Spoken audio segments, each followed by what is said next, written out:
kontennya Kak Indah bikin sarapan untuk kakakku seperti apa sih? Seru banget. Seru sih ya, namanya anak kecil kan bangun pasti harus dikasih sarapan kan ya. Kadang-kadang Nona sambil sekalian bikin kontennya juga.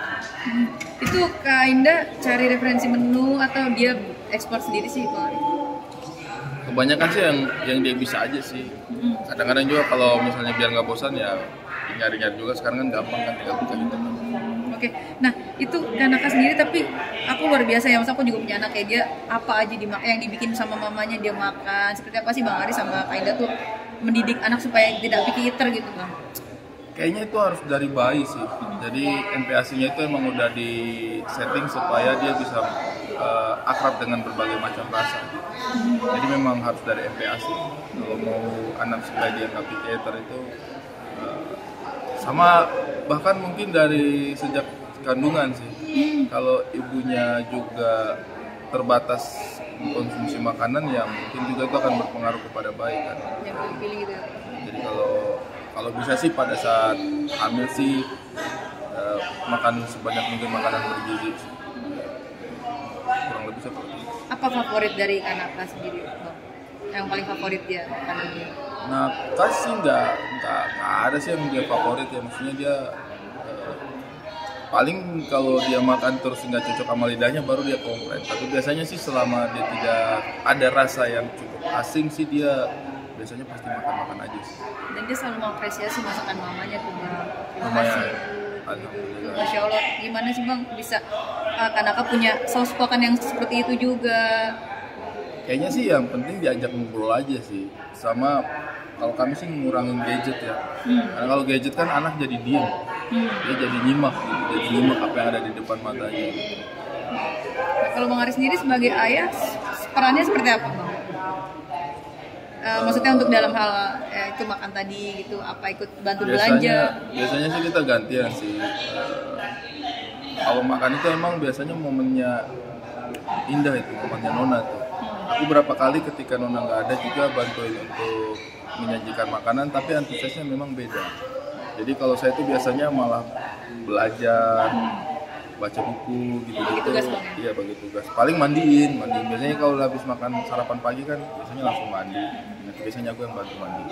Tapi kalau sarapan emang beda sih antusiasmenya. Jadi, saya bikin apa juga separuh dari Nona gitu. Oke, tapi Bang Ari apa namanya kalau Kanaka sendiri dengan request, nggak ada request gitu menu-menu yang dia suka, udah bisa request gitu nggak sih Bang? Biasanya sih kalau sarapan dia ngikut ya. Cuma biasanya kalau dia request itu kalau kita lagi jalan-jalan, dia udah punya beberapa tempat yang dia suka tuh. Kalau makan tuh pasti dia nunjuk ke situ, dan itu cenderung nggak bisa dibelokin, nggak bisa dibujuk, kecuali kita nyebut sesuatu yang oh iya dia paham, oh iya kayaknya lebih enak itu deh. Tapi rata-rata sih biasanya pasti kita ngikutin maunya dia gitu. Kalau kita lagi jalan-jalan biasanya sih baru muncul hal-hal seperti itu. Ubi cilembu dia favorit banget. Ubi cilembu dia suka. Itu siapa yang mengenalkan ubi cilembu itu kan? Maksudnya kalau orang-orang gede ya makan orang dewasa itu Pak. Ya, maksudnya karena aku mau gitu Pak. Sebenarnya sih kalau kami berpendapat bahwa nggak ada tuh makanan orang dewasa sama makanan anak kecil. Nggak ada. Yang ada itu teksturnya yang berbeda gitu. Jadi ketika masih awal-awal MPASI, yang kita kasih itu sebenarnya ikan, sayur, cuman teksturnya yang dibikin lembut, yang digiling gitu. Kepiting, udang, apapun gitu. Jadi kita sebenarnya nggak pernah merasa bahwa ini harusnya makanan anak-anak, harusnya makanan orang dewasa. Jadi Naka itu makan apapun yang kita makan gitu. Jadi kalau misalnya ubi cilembu ya memang dari bayi juga dia sudah diperkenalkan gitu dengan makanan pokok selain nasi, karena kesalahan bangsanya kita itu kan itu, makanya kita bergantung banget sama nasi sama beras kan, karena itu justru makanan pokok yang lain itu tidak diperkenalkan gitu. Makanya orang kadang merasa asing makan ubi, kok asing, makan jagung asing, padahal tuh makanan bangsanya kita juga. Kemarin tapi melihat Kak Indah di tengah kesibukannya ya masih menjadikan peran ibunya tuh tidak dilupakan, menjadi istri juga. Seperti apa sih Bang? Memang sudah ada komitmen atau seperti apa Bang? Kalau itu balik ke personality masing-masing sih. Indah sih memang cenderung apa ya, segala sesuatu yang berkaitan dengan urusan keluarga itu dipegang sama dia gitu. dihandle langsung. Jadi bahkan kita itu nggak punya, di rumah itu ada asisten, tapi dia untuk bagian bersih-bersih sama masak aja kadang-kadang sesekali gitu, tapi kebanyakan untuk bersih-bersih aja.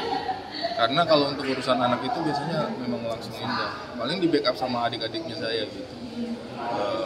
Jadi memang kayaknya panggilan jiwanya dia sebagai seorang ibu ya.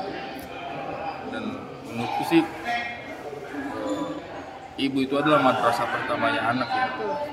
Orang tua itu madrasah pertamanya anak, jadi menurutku sih memang idealnya ya kita bersentuhan langsung gitu dengan pendidikan anak. Menurutku ya.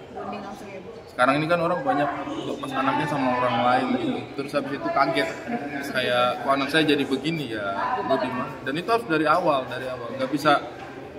Anak itu cuma tidak mampu mengembalikan, tapi sebenarnya dia paham apa yang terjadi. Kadang-kadang kita itu suka nganggap orang anak bayi itu masih bayi, jadi nggak tahu apa-apa, padahal dia tahu segalanya. Cuman dia nggak bisa menyampaikan aja apa yang terjadi. Tapi dia paham apa yang terjadi, itu dia paham. Kita bacakan buku itu dia paham apa yang kita baca. Cuman dia belum bisa counter aja gitu. Jadi karena dia belum bisa menyampaikan apa yang ada di pikirannya, kita kadang-kadang suka ngejudge, wah masih bayi, nggak ngerti ini. Mereka ngerti gitu. Jadi kayak saya tuh selalu kalau ngobrol sama Naka itu malah hampir seperti ngobrol sama orang dewasa. Saya nggak pernah lihat Naka itu anak bayi gitu. Jadi ya dia paham apa yang kita bicarakan, bahkan nggak yang nyari kata-kata yang kayaknya hanya akan dipahami anak kecil. Kita bicara sesuai kebutuhan banget aja. Bang Ari pas ulang tahun juga disurpresin sama anak sama istri, kerjasama untuk Yang mana? yang disurpresin kado. Oh saya. Iya. Nah itu melihatnya gimana sih Bang? Ibu dan anak itu kompak banget. Iya. Kan memang itu udah bertahun-tahun lah sejak saya sama-sama dengan Indah. Jadi kalau saya kan biasanya kerjanya nulis ya. Nah nulis itu saya tuh punya laptop dari tahun berapa gitu, laptop satu aja gitu yang kecil, yang saya bawa kemana-mana gitu. Terus belakangan kan kalau orang ngedirect atau presentasiin tulisannya itu kan udah jarang yang bawa laptop ya. Biasanya kalau di lapangan kan lebih efisien pakai tab gitu kan, pakai apa sih namanya, ya iPad gitu ya. Nah saya tuh udah bertahun-tahun tuh jalan sama Indah, keluar masuk toko lihat doang, karena pertimbangannya saya ya kayaknya pekerjaannya saya masih bisa saya tanggulangi lewat laptop deh gitu kayaknya. Secara harga juga kan dia cukup mahal ya buat saya. Ya tertar aja lah. Masih bisa gitu ya Bang? Masih bisa pakai laptop. Ya tapi kadang-kadang ada perasaan pengen juga gitu. Alhamdulillahnya Indah waktu itu lagi ada rezekinya lebih ya, dia beliin, jadi kayak senang banget sih waktu itu. Dikasih itu mengesankan.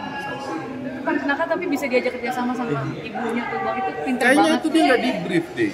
Dia tuh nggak di brief, dia itu yang saya bilang, kita itu suka ngeremehin anak kecil.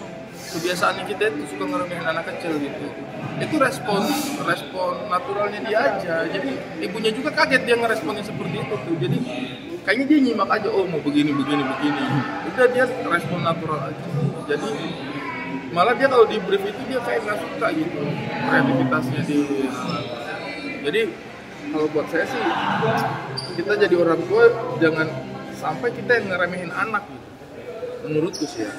Udahlah kasih mereka kebebasan, anggap mereka punya kemampuan. Kalau mereka nggak paham ya udah nanti mereka yang putuskan aku paham apa tidak dengan hal ini. Gitu.